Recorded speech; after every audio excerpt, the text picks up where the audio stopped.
શ્રી ગણેશાય નમો. બોલો શ્રી કૃષ્ણ ભગવતે વાસુદેવાય નમો. બોલો શ્રી પુરુષોત્તમ ભગવાનની જય. ચલો મિત્રો, આજે આપણે પુરુષોત્તમ ભગવાનની કથા સંભળાવું છું, એ ધ્યાનથી સાંભળજો. અને આજના કળિયુગમાં આપણાથી ઉપવાસ થતા નથી, પરંતુ જો આપણે કથા શ્રવણ કરીએ અને સંભળાઈએ તો ઘણું જ પુણ્ય મળે છે. કળિયુગમાં દાન અને કથા ઘણું મહત્ત્વ છે. તો માટે મિત્રો, ધ્યાનથી સાંભળજો અને શેર કરજો, અને ગમે તો લાઈક કરજો, અને પુરુષોત્તમ ભગવાનની કથા સાંભળજો. પુરુષોત્તમ માસનું વિધિ વિધાન. પુરુષોત્તમ માસનું વિધિ વિધાન આ પ્રમાણે છે.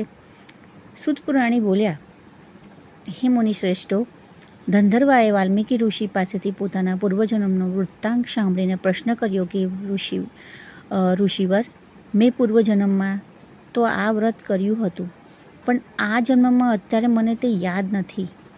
માટે મને પુરુષોત્તમ માસનું વિધિ વિધાન કહી સંભળાવજો. વાલ્મીકી ઋષિએ ધંધર્વાને જે કહેલ તે હું તમને કહું છું. પુરુષોત્તમ માસમાં સવારમાં વહેલા ઉઠીને સ્નાન કરીને શૌચથી પરવારીને ઈશ્વરનું આરાધના કરવું. રવિવારે દાંતણનો નિષેધ હોવાથી માત્ર પવિત્ર જળથી 12 કોગળા કરવા. સમુદ્ર તીરે કે તીર્થમાં સ્નાન થાય તો ઉત્તમ સ્થાન કહેવાય છે. તેમ ન બની શકે તો નજીકમાં કોઈ નદી, તળાવ કે કૂવામાં સ્નાન કરવું. આ સ્નાન મધ્યમ મનાય છે. જ્યારે ઘરમાં સ્નાન કરવું એ સામાન્ય કોટીનું મનાય છે. વ્રત કરનારે પવિત્ર વસ્ત્રો પહેરવા જોઈએ. શિખાબંધન કરીને દર્ભની પવિત્ર પહેરીને આચમન કરવું. પછી ખભે ઉપવસ્ત્ર નાખીને પૂર્વ અગરતો ઉત્તરાભિમુખ બેસીને હાથ જોડીને પ્રાર્થના કરીને આચમન કર્યા પછી ગોપીચંદનનું ઊભું તિલક કરવું. કપાળમાં ગોપીચંદનનું કે ચરણામૃતનું ઉદ્ધવપુસ્તક કરવું. તે વચમાં ટપકું કરવું અને લક્ષ્મી વિષ્ણુ રહે ત્યાં એ જે ગોપીચંદન ચાંદલો કરીએ છીએ તેમાં લક્ષ્મી વિષ્ણુજી રહે છે, જ્યારે શિવ પાર્વતી પણ રહે છે. તે પછી પ્રાણાયામ કરીને સંધ્યા કરવી. સૂર્ય ઉગ્યા પછી ગાયત્રીનો પાઠ કરવો. આટલી વિધિ કર્યા પછી પુરુષોત્તમ ભગવાનની પૂજાની શરૂઆત કરવી. બેસવાની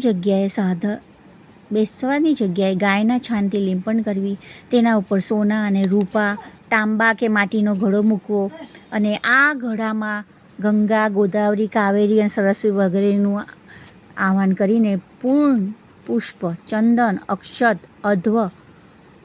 અધ્ય, ધૂપ, દીપ, નૈવેદ્ય આદિથી કળશનું પૂજન કરીને તેના ઉપર તાંબાનું તરભારું ઢાંકી દઈને તેના ઉપર પીળું વસ્ત્ર ગોઠવવું. તેના ઉપર શ્રીહરિનું ધાતુની મૂર્તિ ગોઠવવી. પછી ભક્તિભાવથી તેમની પૂજા કરવી. શ્રીહરિ વિષ્ણુ ઘણા દયાળુ છે. માત્ર તમે કથા સાંભળશો અને કથા સંભળાવશો અને શેર કરશો, લાઈક કરશો તો તમને ઘણું પુણ્ય મળશે. મનુષ્યના આયુષ્યનો કોઈ ભરોસો નથી. લક્ષ્મી ચંચળ છે. જવાની ઓસરતા વાર નથી લાગતી. ભક્તિમાં માયા બાધક છે. આ બધાને ચલાયમાન અને શ્રણભંગુર સમજીને ધર્મ પાલન કરીને પ્રભુનું ધ્યાન કરવું જોઈએ. આ માસમાં થોડા ધનનું દાન કરવાથી પણ ઘણું પુણ્ય મળે છે. અને આ માસમાં જો તમે આ કથાને પણ શેર કરશો તો પણ ઘણું પુણ્ય મળે છે. અને જો આ માસમાં તમે કથા સંભળાવશો અને સાંભળશો તો પણ ઘણું પુણ્ય મળે છે. માટે હે મારા વાલા મિત્રો, તમે લાઈક કરજો, શેર કરજો, અને સાંભળજો અને સંભળાવજો. આ માસમાં સ્નાન, ધ્યાન, દાન, જપ, પૂજન આદિ કરવા બધી નદીઓમાં પણ ગંગા ઉત્તમ છે.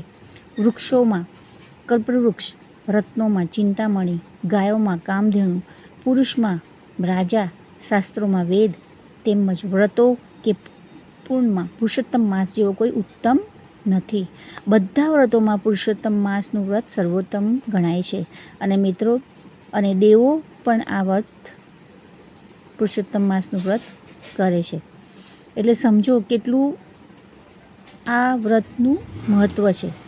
આ વ્રત સર્વોત્તમ ગણાય છે. માટે વાલા મિત્રો,